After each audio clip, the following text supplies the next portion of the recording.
ప్రతిఘటన టీవీకి స్వాగతం. క్షణక్షణం మీకోసం.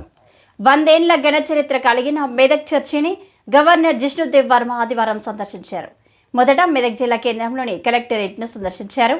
కలెక్టరేట్కు వచ్చిన గవర్నర్కు కలెక్టర్ రాహుల్ రాజ్, ఎస్పీ ఉదయ్ కుమార్ రెడ్డి,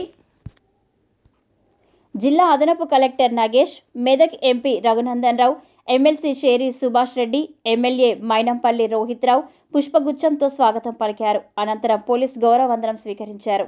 అక్కడి నుంచి మెదక్ చర్చిని సందర్శించిన గవర్నర్ను ప్రెస్ బ్రీటరీ ఇన్ఛార్జ్ శాంతయ్య, చర్చ్ కమిటీ సభ్యులు పుష్పగుచ్చం అందజేసి ఘనస్వాగతం పలికారు. చర్చి వీఐపీ రిజిస్టార్లో సంతకం పెట్టిన గవర్నర్ చర్చిలో ప్రత్యేక ప్రార్థనలు చేశారు. ఈ సందర్భంగా చర్చి గురువులు గవర్నర్ను ఆశీర్వదించారు. ఈ కార్యక్రమంలో municipal chairman Chandrapal, RDO Ramadevi, MRO Lakshman Babu, church సభ్యులు Ganta Sampath, Samson, Sandeep, Joy Murray తదితరులు ఉన్నారు.